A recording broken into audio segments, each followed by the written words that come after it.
Last class में हम discuss कर रहे थे abiogenesis and biogenesis. Before starting today's topic, let's take a short recap of our previous class. In ancient time, man believed that all the living things, including plants and animals, produced from clay. उनका ख्याल था कि जितने भी living things हैं वो clay से बनते हैं या नॉन लिविंग चीज़ों से बन रहे होते हैं.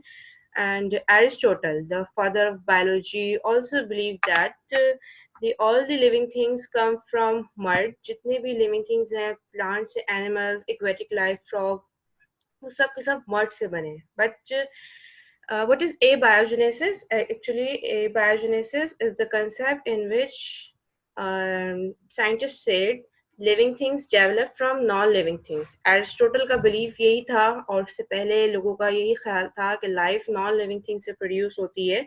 But Reddy proposed another concept or another theory, biogenesis, in which he explained that life produce from life. जितने भी लिविंग थिंग्स हैं वो दूसरे लिविंग थिंग से प्रोड्यूस होते हैं. रेडी ने ए बायोजेनेसिस की थ्योरी को रिजेक्ट करा था और बायोजेनेसिस को प्रूव किया था. He perform series of experiment to prove his theory biogenesis. Number 1 experiment हम देख लेते हैं, शॉर्ट रिकेप ले लेते हैं.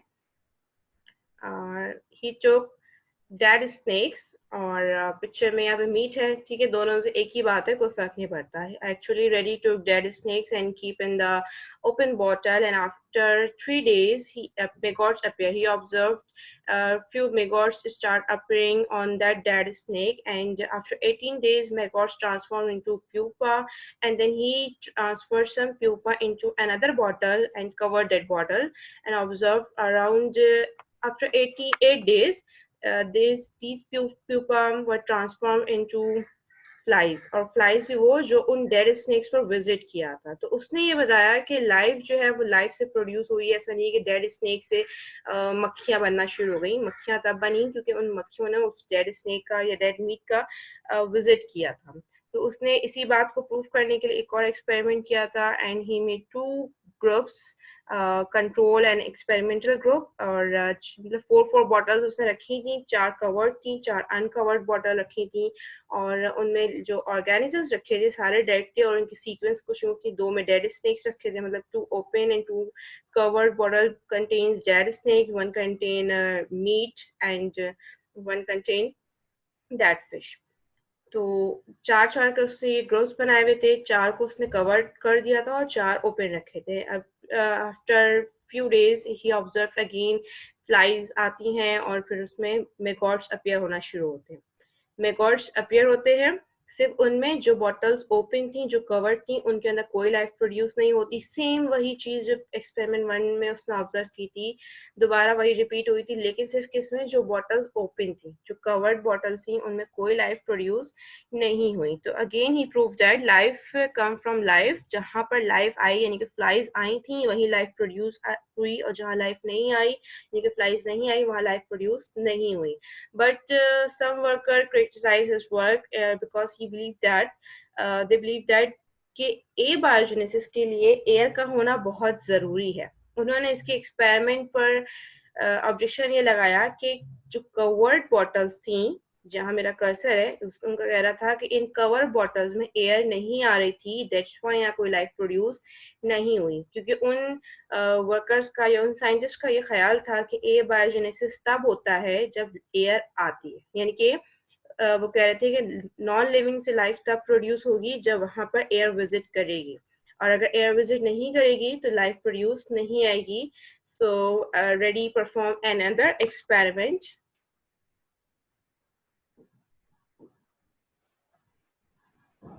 Yes, maggots develop from fly. Actual में ये अंडे जब फ्लाइज विजिट करती है ना, तो उनमें वो एग्स ले करती हैं. मैं भी एक वीडियो दिखाऊंगी, ठीक है, ये टॉपिक खत्म होने के बाद, तो आपको दिखेंगे मेगॉट्स किस तरह के होते हैं. छोटे से कीड़े से कह सकते हैं, अपेयर होते हैं, और फिर वो प्यूपा में चेंज होते हैं, और प्यूपा फिर फ्लाइज में चेंज हो जाते हैं. पूरी ये इनका मेटामॉर्फोसिस चल रहा होता है, कंप्लीट मेटामॉर्फोसिस.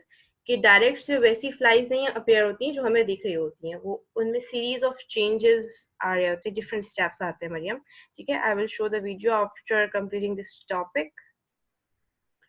ओके, ही परफॉर्म थर्ड एक्सपेरिमेंट, क्योंकि उस पर ऑब्जेक्शन क्या लगा था सेकेंड वाले पे कि ए बायोजेनेसिस के लिए लाइफ का होना जरूरी है, बट रेडी का ख्याल क्या था, ए बायोजेनेसिस कंसेप्ट गलत है। ही believe that biogenesis is the correct concept, life come from life. तो उसने अपनी इसी बात को प्रूव करने के लिए जो तीसरा एक्सपेरिमेंट किया, आप देखिए तीसरे एक्सपेरिमेंट में उसने क्या करा, एक बॉटल ली, डेड स्नेक रख लेंगे, उसने मीट रखा, ठीक है, और ऊपर उसको उसने गॉज से कवर किया। इसके ऊपर का बॉटल का पार्ट आप देखें तो उसने गॉज जाली से कवर कर दिया, और इस पूरी बॉटल को भी उसने एक नेट के अंदर करके रखा। क्यों? क्योंकि उस पर ऑब्जेक्शन लगा था एयर का कि एयर आएगी तो लाइफ प्रोड्यूस होगी। अब वो प्रूव कर रहा था कि एयर आ भी जाए तो लाइफ प्रोड्यूस नहीं होगी, तो उसने एयर के आने का ऑप्शन यहाँ पे रखा, गॉज लगा दिया ऊपर, उसको पूरे नेट के बॉक्स में रखा कि एयर अंदर जाएगी लेकिन फ्लाइज इसके अंदर नहीं जा सकें। जब तक मक्खियां इस मटेरियल पर बैठेंगी नहीं तो वो अंडे नहीं देंगी और लाइफ प्रोड्यूस नहीं होगी। तो इसलिए उसने हवा के जाने का रास्ता तो रखा, लेकिन मक्खियों का उनके करीब तक पहुंचने का जो रास्ता था वो बंद कर दिया। अब फ्लाइज आई भी तो वो बाहर से ही चली गई। After observing several days he notice no life was produced in that object or that meat। तो उसने यहाँ पे प्रूव कर दिया कि लाइफ के लिए एयर का होना कोई जरूरी नहीं है, मतलब लाइफ तभी प्रोड्यूस हुई जब वहां लाइफ आई। इस एक्सपेरिमेंट में उसने ये दिखाया कि एयर आ भी रही थी, उसके बावजूद लाइफ प्रोड्यूस नहीं हुई क्योंकि फ्लाइज उस मीट तक नहीं पहुंच सकी। It's mean life come from life. तो रेडी ने प्रूव कर दिया कि abiogenesis is the wrong concept and biogenesis is the correct concept. Is there any confusion in Reddy's experiment, students?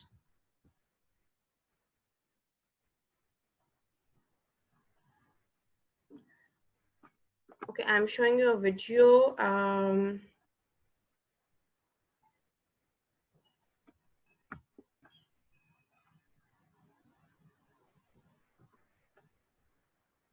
आप भी देखें, रेडी ने खुद ही अपने ही एक्सपेरिमेंट को अलग अलग तरह से करके उसने हर चीज प्रूव करी। जरूरी नहीं होता। Maheen, this experiment was performed by Reddy. Reddy was the first scientist who proposed biogenesis. इससे पहले लोगों का ख्याल था abiogenesis the correct theory, क्योंकि उन्होंने देखा था जैसे ब्रेड अगर हम रखें तो ब्रेड पर फंगस लग जाता है, तो ब्रेड एक नॉन लिविंग है, नॉन लिविंग पे लाइफ कैसे प्रोड्यूस हुई, तो लोगों का ख्याल था life come from non living things. इसी तरह अगर गोश्त रखें या कोई भी जानवर मर जाता है तो वो मर गया ना, नॉन लिविंग है, लेकिन उस पे मेगॉट्स अपेयर होना शुरू हो जाते हैं, तो उनका ये ख्याल था कि लाइफ जो है वो नॉन लिविंग थिंग से प्रोड्यूस होती है। बट रेडी ने अपने एक्सपेरिमेंट के थ्रू ये बात प्रूव कर दी कि लाइफ लाइफ से ही प्रोड्यूस होती है, नॉन लिविंग से प्रोड्यूस नहीं होती। Okay, let's see video. Video में ऐसा कुछ साउंड नहीं है, लेकिन आप इसको ऑब्जर्व करेंगे, इन्होंने रेडी के जो पूरा एक्सपेरिमेंट है ना उसी को कंपेयर करा हुआ है पूरे, कि वो ओपन और कवर्ड करके मीट को रखा है और मेगॉट्स आप देखेंगे व्हाइट कलर के अपेयर होना स्टार्ट होंगे। ठीक है, थोड़ा सा टाइम लगेगा तो ऑब्जर्व करिए, यूं नहीं समझिएगा वीडियो रुकी हुई है।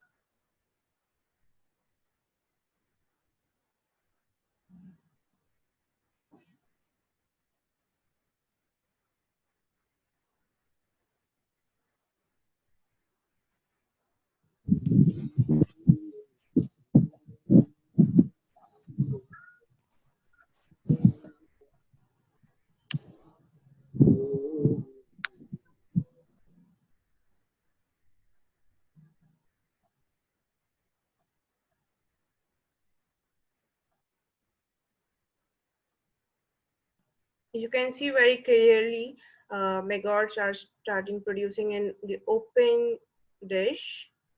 These are the maggots, Mariam, and after few days, these maggots will change into pupa and then transform into complete housefly.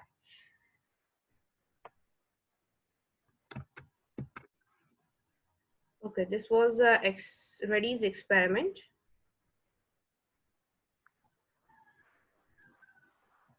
Okay, let's move on to our next topic, next experiment, which was performed by Needhams. अब आप देखें, हमने पढ़ लिया, पहले था ए biogenesis का, लोगों का ख्याल था कि वो ठीक है, फिर रेडी आया, रेडी ने बायोजेनेसिस प्रूफ सब किया. अब अगेन एक दूसरा साइंटिस्ट आया, नीधम. In 1748, Needham performed an experiment and he proposed the concept of abiogenesis. He said biogenesis is the wrong concept and abiogenesis is the correct concept. अब देखिए, लोगों का बिलीव दोबारा की तरह डाइवर्ट कर दिया उन्होंने कि ए बायोजेनेसिस ठीक है. हाउ, लेट्स सी कि उसने एक्सपेरिमेंट में क्या किया. अच्छा, इसका ये जो एक्सपेरिमेंट है, ये 1748 में करा था उसने, मतलब after the invention of microscope ये एक्सपेरिमेंट परफॉर्म किया गया है. और इसने माइक्रोस्कोप में ऑब्जर्व किया था माइक्रो ऑर्गेनिज्म के. ही टुक conical flask. एक्चुअल में इसको हम बोलते हैं conical flask. ये जो फ्लास्क है, it is called as conical flask, and he boiled meat in water. Gravy जो जैसे हम कहते हैं ना, ग्रेवी बनाई थी, पानी में मीट को रख के उसने बॉयल किया, ग्रेवी की फॉर्मेशन करी, and then he covered the bottle with the cork. ऊपर से अभी तो ओपन है. अच्छा, बॉयल करने का मकसद क्या था कि जितने भी अगर कोई इसके अंदर लाइफ मौजूद है तो हाई टेम्परेचर पर वो किल हो जाएंगे, सारे माइक्रो ऑर्गेनिजम्स जो हैं वो किल हो जाएंगे. इसलिए उसने पहले इसको बॉयल किया और उसके बाद ठंडा करने के बाद इसने इस पे कॉर्क लगा के इसको सील कर लिया. You can see in this picture very clearly seal cork लगाई हुई है. ठीक है, अब कॉर्क मतलब अगर जैसे लोगों का पहले ये ख्याल था कि नॉन लिविंग थिंग से लाइफ प्रोड्यूस होने के लिए हवा का होना बहुत जरूरी है, तो उसने यहाँ पे हवा वाला रास्ता तो बंद कर दिया. इसके ख्याल में हवा का होना जरूरी नहीं था, लाइफ पे भी प्रोड्यूस होगी. तो जो उसकी ग्रेवी थी, बॉइल्ड ग्रेवी को उसने ठंडा करने के बाद उसमें कॉर्क लगा के उसको सील कर दिया एंड उसको कुछ दिन के लिए रख के छोड़ दिया. After few days he took the sample from that flask and observed under the microscope and he observed some growth. Microorganisms उसको appear हुए. उसने कुछ दिनों के बाद इन बॉटल से कुछ सैंपल्स लिए, उनको माइक्रोस्कोप में जब ऑब्जर्व किया तो उसको माइक्रो ऑर्गेनिजम्स दिखे. तो अब यहाँ उसने दोबारा ये बात साबित करी कि नॉन लिविंग से लाइफ प्रोड्यूस हुई है. मतलब यहाँ कोई फ्लाइज नहीं आई, कोई एयर नहीं आई, लेकिन फिर भी लाइफ प्रोड्यूस हो गई. उसने अपना एक्सपेरिमेंट स्टार्ट करने से पहले उसको बॉयल कर लिया था हाई टेम्परेचर पे कि अगर कोई वहां लाइफ मौजूद भी है तो वो किल हो जाए. लेकिन फिर भी कुछ दिनों के बाद उसमें लाइफ प्रोड्यूस हो गई. तो again Needham's explain that abiogenesis is the correct concept. What do you think? ऐसा क्यों हुआ होगा? Yes, वो विल आंसर. ऐसा क्यों हुआ, लाइफ क्यों प्रोड्यूस हो गई? किसी को कुछ समझ आता है कि उसने कहाँ गलती करी होगी? इसका एक्सपेरिमेंट लोगों ने सही समझा और उनको लगा कि रेडी का एक्सपेरिमेंट गलत था. लोगों का बिलीफ फिर चला गया कि ए बायोजेनेसिस ठीक है. किसी को ये बात समझ आ रही है कि यहाँ पे लाइफ कैसे प्रोड्यूस हुई होगी? मेरे ख्याल में किसी को नहीं आ रही. ठीक है, मैं बताती हूँ. मिस जब उसने बॉईल करने के बाद थोड़ी देर रेस्ट के लिए रखा होगा तो आई थिंक जब चले गए. Very good. ऐसा भी हो सकता है उसने, क्योंकि बॉईल करने के बाद उसको ठंडा करने के लिए जब रखा तो एयर के जरिए कोई माइक्रो ऑर्गेनिज्म अंदर चला गया हो, या उसने जो कॉर्क यूज करी हो सकता है उस कॉर्क में कोई माइक्रो ऑर्गेनिज्म मौजूद हो, वो जब कवर किया तो अंदर चला गया. अगर एक भी माइक्रो ऑर्गेनिज्म अंदर चला गया तो वो तो मल्टीप्लाई करेगा और फिर लाइफ स्टार्ट होना शुरू हो जाएगी, ग्रो करना स्टार्ट कर देगी. ठीक है, तो हो सकता है उसकी ये मिसहैंडलिंग रही हो तभी लाइफ प्रोड्यूस हो गई. आप देखें 1700 की बात है, तो उसने इन सारी चीजों को नहीं कंसिडर किया होगा और उसको किसी ने इस तरह का ऑब्जेक्शन भी नहीं लगाया. लेकिन खैर उसने ये बात, उसका ये कंसेप्ट और उसने लोगों का बिलीव भी डाइवर्ट कर दिया कि ए बायोजेनेसिस ठीक है, biogenesis is the wrong concept. Then after some years, another experiment was performed by Pasteur. Pasteur, Louis Pasteur के बारे में पीछे पढ़ा था हमने. क्या पढ़ा था लुइस पास्चर के बारे में हमने? कोई मुझे बताएगा? Louis pasture.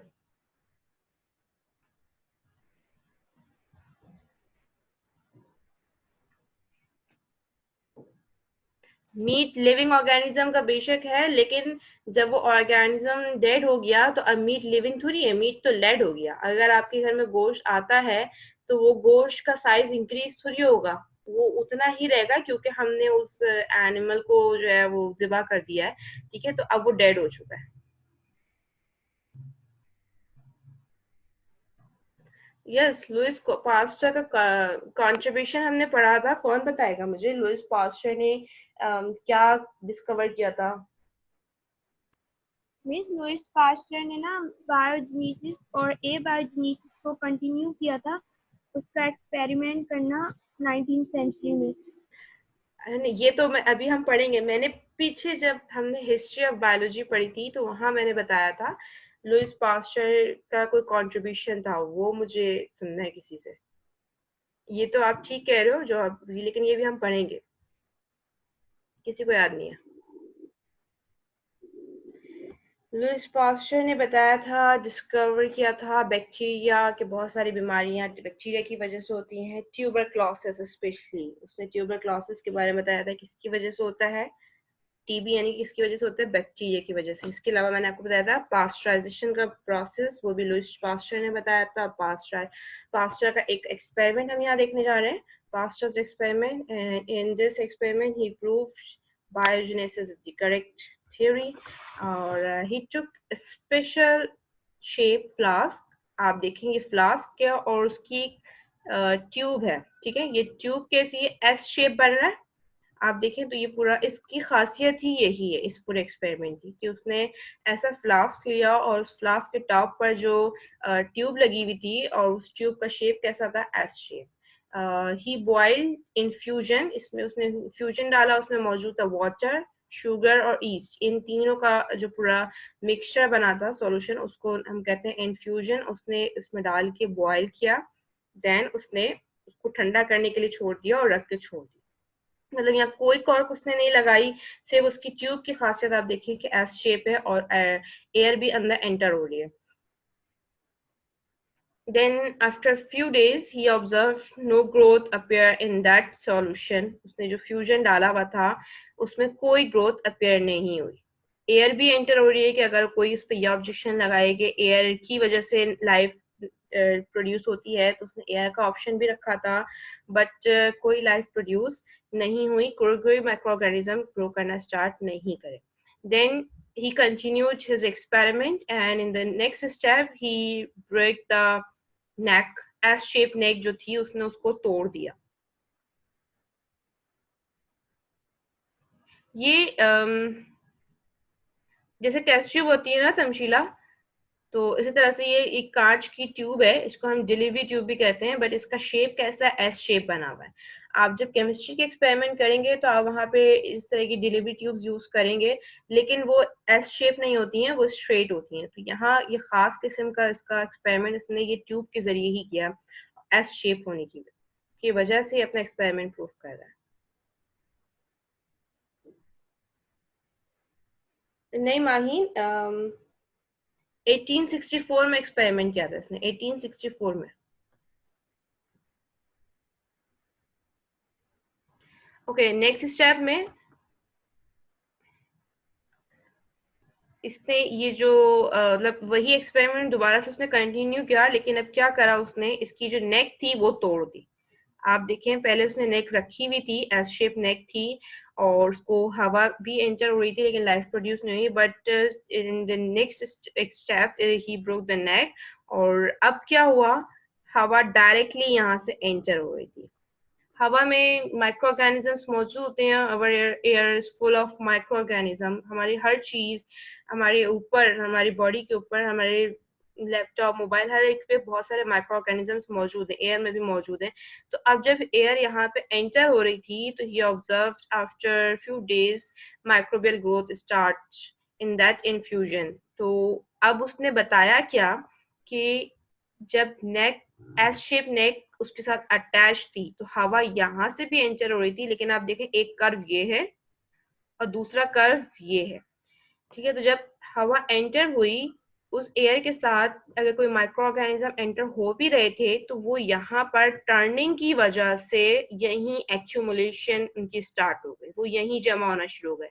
हवा तो टर्न कर गई लेकिन माइक्रो ऑर्गेनिजम्स जो है वो जहां पे जाके टकराया वो वहीं पर ही रुक गए। अगर कोई यहाँ से लेट सपोज निकल भी गया तो वो दूसरे टर्निंग पर रुक गया। तो इस तरह अंदर सिर्फ क्या पहुंच रही थी, एयर पहुंच रही थी, माइक्रो ऑर्गेनिज्म नहीं पहुंच सके। अगर ये बिल्कुल स्ट्रेट ट्यूब होती तो पहुंच जाते। इसकी खासियत यही है, इसकी टर्निंग थी, ठीक है। तो टर्निंग की वजह से अगर कोई माइक्रो ऑर्गेनिज्म अंदर गया भी तो वो यहाँ एक्यूमुलेट हो गया, वो अंदर तक नहीं पहुंचा, इसीलिए कोई ग्रोथ अपेयर नहीं हुई। बट नेक्स्ट स्टेप में उसने जब उसकी नेक ही तोड़ दी तो अब एयर डायरेक्टली एंटर जा रही थी, अंदर हो जा रही थी, और उसके साथ माइक्रो ऑर्गेनिजम्स भी जा रहे थे और माइक्रो ऑर्गेनिज्म की ग्रोथ यहाँ पर अपेयर होना शुरू हुई, ठीक है। अच्छा, ग्रोथ हमने देखी कैसे, पास्चर ने देखी कैसे, सैंपल लेके माइक्रोस्कोप में ऑब्जर्व किया था, ठीक है। दोनों बार उसने यही किया।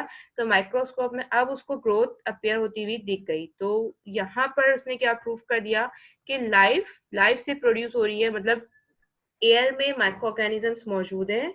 जब एयर अंदर गई तो लाइफ प्रोड्यूस हुई। कंटामिनेटेड एयर अंदर गई। What is the meaning of contamination? What is the meaning of contamination? Yes, किसी को पता है?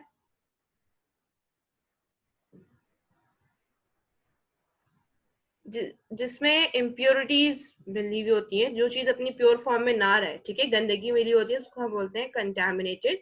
तो एयर कैसी है? कंटामिनेटेड है, उसमें इम्प्योरिटीज मौजूद होती है। तो जब उसने नेक तोड़ दी थी तो कंटामिनेटेड एयर अंदर गई थी, माइक्रो ऑर्गेनिज्म अंदर गए थे और उन्हीं के साथ फिर दूसरी लाइफ प्रोड्यूस होना शुरू हुई। तो by this experiment Pasteur prove that biogenesis is the correct concept. और ये सारा जो सब कुछ था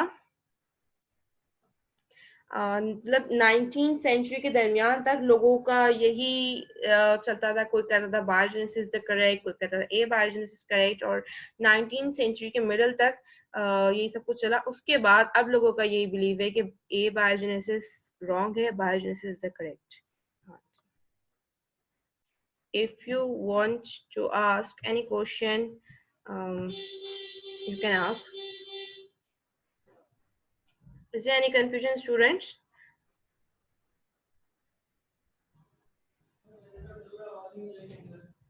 अच्छा, एक बात। मिस पास्चर्स एक्सपेरिमेंट एक दफा रिपीट कर देंगी, मेरा नेट इशू हो गया था। Okay, I am repeating again.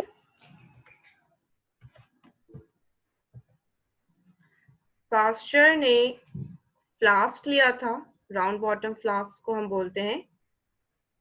Meet और वाटर का जो सॉल्यूशन होता है ना, उसको हम बोलते हैं ग्रेवी, सालन जिसे हम बोलते हैं। इसे मरियम, वो भी ग्रेवी होती है ना, गोश्त का और पानी का वो जो मिक्सचर पूरा बन जाता है, तो वो ग्रेवी कहलाई होती है।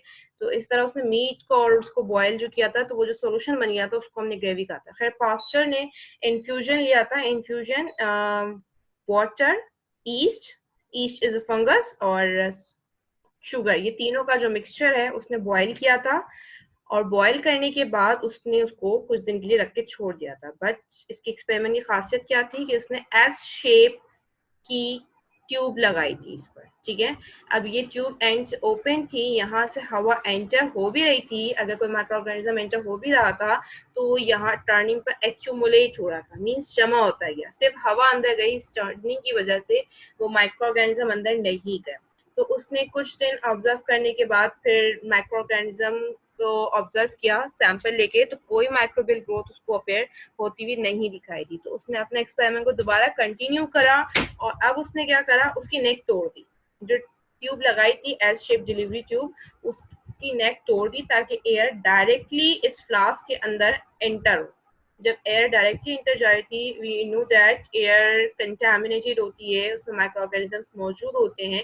तो अब वो माइक्रो ऑर्गेनिज्म जब अंदर गए तो उन्होंने मल्टीप्लाई करना स्टार्ट किया, ठीक है, उन्होंने रिप्रोड्यूस करना स्टार्ट किया। तो कुछ ही दिन में यहाँ पूरी ग्रोथ अपेयर हो गई, पूरी पॉपुलेशन उनकी बनना शुरू हो गई माइक्रो ऑर्गेनिज्म की। उसने माइक्रोस्कोप में ऑब्जर्व किया तो उसको पूरी पॉपुलेशन दिखाई दी। तो उसने यहाँ पे ये बात प्रूव कर दी कि एयर का होना ऐसा नहीं है कि वो लाइफ प्रोड्यूस कर देगा। एयर जब यहाँ पर जा रही थी ऊपर वाले स्टेप में, लेकिन टर्निंग की वजह से माइक्रो ऑर्गेनिज्म अंदर नहीं जा सके, दैट्स व्हाई कोई ग्रोथ अपियर नहीं हुई। जबकि सेकेंड स्टेप में एयर के साथ माइक्रो ऑर्गेनिज्म भी अंदर गए और वहां पे लाइफ अपियर होना शुरू हो गई। So he prove that life come from life, ठीक है। ये मिड 19th सेंचुरी के मिडिल में हुआ था और इसने इस तरह ये प्रूव कर दिया। Still, is there any confusion regarding these experiments? No. No. एक बात और सुन लें, एक लास्ट टॉपिक हमारा concept of chemical and organic evolution. ये टॉपिक एक्चुअल में पेपर में भी नहीं आता और थोड़ा बोरिंग सा है, मतलब एक पूरी कहानी है। तो ये जब हम क्लास में फेस टू फेस पढ़ेंगे ना, I will explain that time. अभी मुझे लगता है कि मैं उसको जब सुनाना स्टार्ट करूंगी तो स्टूडेंट्स बोर हो जाएंगे, तो इसलिए मैं इसको अभी नहीं कंटिन्यू कर रही। और दूसरा एक टॉपिक पुरानिक वर्सेस, ठीक है। तो पुरानिक वर्सेस का भी मैंने बताया था, मैं अरबी लिखूंगी, मैं आपकी स्क्रीन को इंटरेस्टिंग नहीं बना सकूंगी आपके लिए, तो स्टूडेंट्स हो सकता है इंटरेस्ट से ना सुने। That's why I am not explaining this topic right now. मैं जब हम इंशाल्लाह जब स्कूल और कोचिंग ओपन होंगे तो वो टॉपिक को तब कवर करूंगी। एवोल्यूशन वाला तो खैर पेपर में आता ही नहीं कभी भी, जस्ट स्टोरी है, ठीक है। और पुरानिक वर्सेस रेयरली आ जाते हैं, तो ये सब टॉपिक हम तब कवर कर लेंगे। दैट्स ऑल अबाउट चैप्टर 1 यहाँ पे हमारा फिनिश हो गया। इससे कुछ पूछना है तो आप मुझसे भी पूछ लें। And within 3 minutes this session will also end and you have to join the link again. No one is asking any question. क्या समझो मैं, सब कुछ क्लियर है? Yes, miss. सब कुछ क्लियर है? Okay, now मैं आपका क्विज ले रही हूँ, ठीक है। Ready for the quiz? Okay, I will share my screen.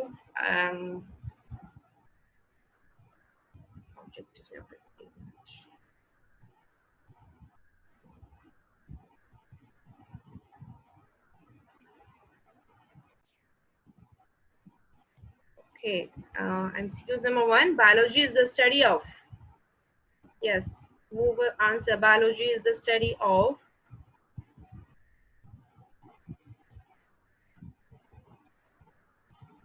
Life. Student जब मैं आपको बोलूंगी ना तब अनम्यूट करिएगा, ठीक है। यस, या आप मुझे चैट में रिस्पॉन्ड कर सकते हैं। सबसे बेस्ट ऑप्शन ये है आप चैट में रिस्पॉन्ड करोगे, ठीक है। या मैं अगर आपको अनम्यूट करने को बोलूंगी तो आप वहां करिए। Number 2, the study of external structural characteristics is known as study of external structure. Yes Tania, study of external structure characterizing is known as, yes, जो morphology बोल रहा है all are correct. Areeba, Laiba, तमशीला, Fatima, Ayesha, ठीक है। all the students who are saying morphology is the correct answer, correct है सारे। external structure की study कराती है morphology. Number 3, the study of internal structures of organism is known as study of internal structure.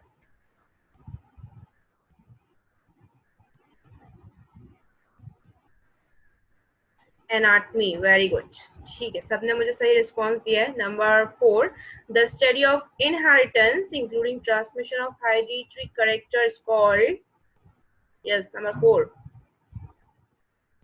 Respond in the chat box, students, hurry up. The study of inheritance including transmission of hereditary character is called transmission of heredity character, मतलब एक generation से दूसरी generation में जो characters transfer होते हैं, yes you all are correct.